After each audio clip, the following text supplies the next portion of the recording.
হে everyone, তো সেদিন বাড়িতে পুজো ছিল আর আমাদের সকাল থেকে একদম তোড়জোড় শুরু হয়ে গেছিলো। তো সকালবেলা ছাদে গিয়ে দেখছিলাম যে লাইট আগের দিনই প্যান্ডেল করে দিয়ে গেছিলো। তারপর সকাল সকাল পুজোর দিন চলে এসেছিলো লাইটের লোক লাইট লাগানোর জন্য।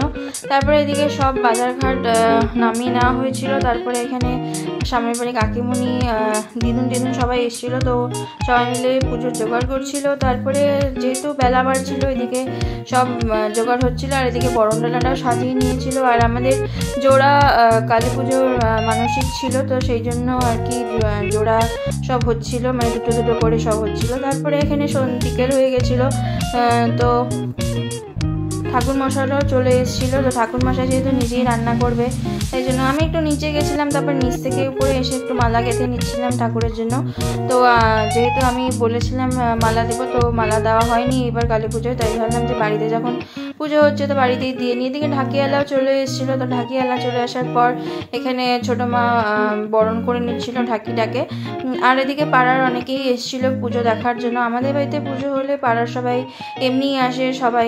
তারপরে যেহেতু ঠাকুর আসার কথা ছিল, তারপর ঠাকুর নিয়ে চলে এসছে কাকু আর বাবা মিলে। প্রথমে ডাকিনী যোগিনীকে ওঠানো হলো, তারপরে যেহেতু জোড়া কালী ছিল তো আস্তে আস্তে দুটোকে ওঠানো হচ্ছিল। আমাদের সেইটা একটু ছোটোর জন্য ওঠানো খুব অসম্ভব হয়ে যায়।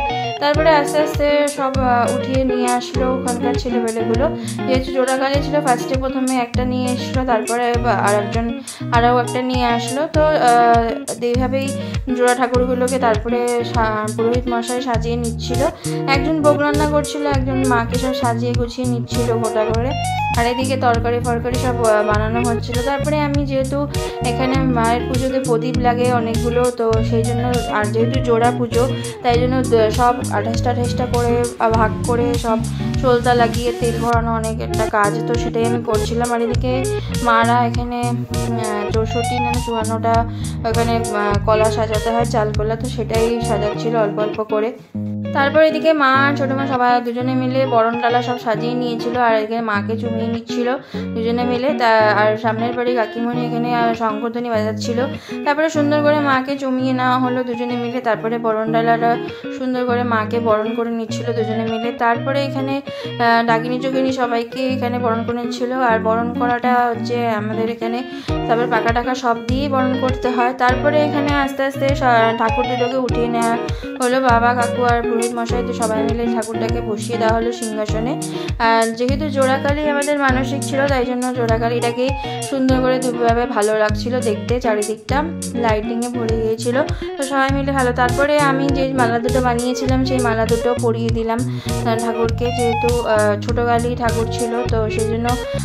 তো তারপরে আস্তে আস্তে সব এখানে সাজিয়ে নিয়েছিল, ঘর থেকে শুরু করে পুষ্পপত্র সব আস্তে আস্তে করে। আর এদিকে আমাদের ভোগ রান্না কমপ্লিট হয়ে গেল। তারপরে এদিকে খিচুড়িটা লাস্ট বসিয়েছিল, তো খিচুড়িও হয়ে গেছিলো। তারপর ভোগ হয়ে যাওয়ার পরে পুজোয় বসে গেছিলো। তো রাত থাকতে থাকতে পুজোয় বসে গেছিলো একটু তাড়াতাড়ি, তো 10টার মধ্যে পুজোয় বসে গেছিলো। তারপরে আমি নিচে গেছিলাম, বাড়িতে পুজো হবে একটু শাড়ি পরবো না সেটা তো হতেই পারে না। তারপরে নিচ থেকে উপরে এসে দেখলাম পুজো অলরেডি চলছে।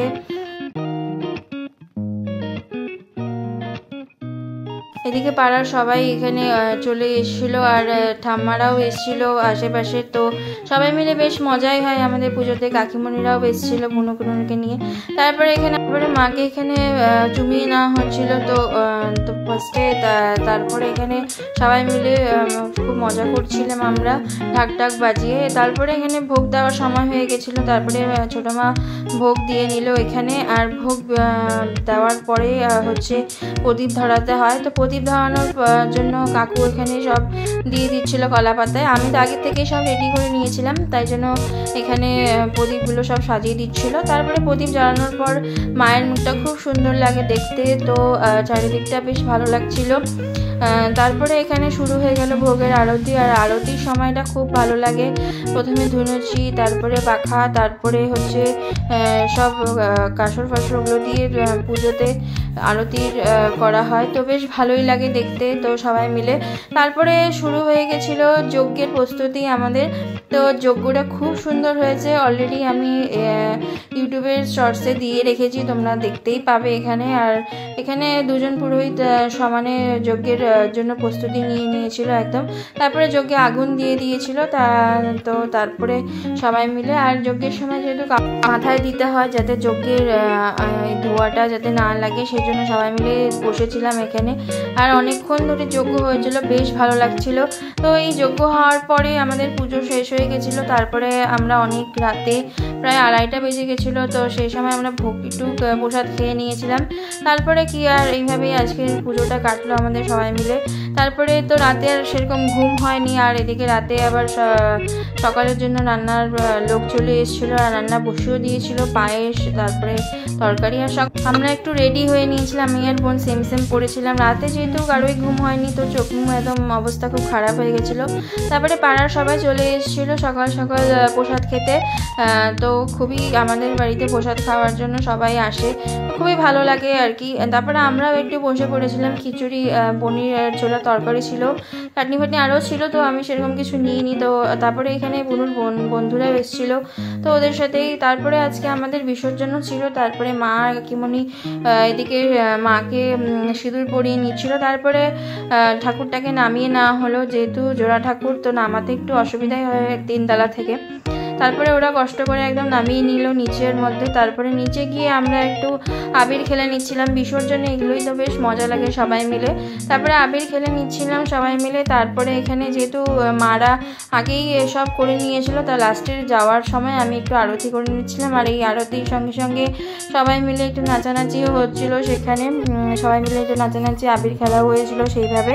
তো এইভাবে তারপর ঠাকুর আস্তে আস্তে আমাদের টোটো করেতে উঠিয়ে নিচ্ছিল, টোটোতে করেই যাবে যেহেতু, তো টোটোতে করেই উঠিয়ে নিচ্ছিল। তারপরে আমরা বেরিয়ে গেছিলাম দুটো টোটো করে সবাই মিলে। কিছুজন টোটোতে যাচ্ছিলো যেহেতু ঠাকুরটাকে ধরতে হবে, আর আমরা হেঁটে হেঁটে যাচ্ছিলাম টোটোর পাশ দিয়ে। তো তারপরে আমরা পৌঁছে গেলাম ঘাটে। তো ওখানে গিয়ে ফার্স্টে ঠাকুরটাকে নামিয়ে নেওয়া হলো। তারপরে এখানে যা যা থাকে মায়ের সব ওগুলো ফেলে দেওয়া হয়েছে, ঘটের জিনিসপত্র। তো ফার্স্টে ডাকিনি যোগিনীকে জলে দিয়ে দিতে হয়, তো জলে দিয়ে দিয়েছিল। আর এইদিকে আমার বোন আবার একটা নাগনি যোগিনী নিয়ে মাথায় নিয়ে নাচছিল। তারপরে এখানে সবাই মিলে নাচানাচি হচ্ছিল একটু, তা আবিরও খেলে নিচ্ছিল। তারপরে মাকে ঘুরিয়ে ওই 2.5 পাক ঘুরাতে হয়, তো 2.5 পাক ঘুরিয়ে নিয়ে বিসর্জন দিয়ে দিয়েছিল। তো মায়ের যাওয়ার সময় একটু মনটা খারাপ হয়ে যায় আমাদের সবারই। নাচানাচি তো ঠিকই হয়েছিল, আনন্দ হয়েছিল। তো এইভাবেই মায়ের বিসর্জন হয়ে গেল। তো আমরা সবাই মিলে এইভাবেই আনন্দ করলাম আজকের দিনটা। 2 দিন ধরে বেশ একটা মজা লাগে। তা বাড়িতে পুজো হলে সবাই মিলে বেশ, আর বাড়িতে এসে খুবই বিধ্বস্ত অবস্থা হয়েছিলাম। তো এইভাবে দিনটা কাটালাম। তো দেখা হচ্ছে নেক্সট ভিডিও, চলো বাই।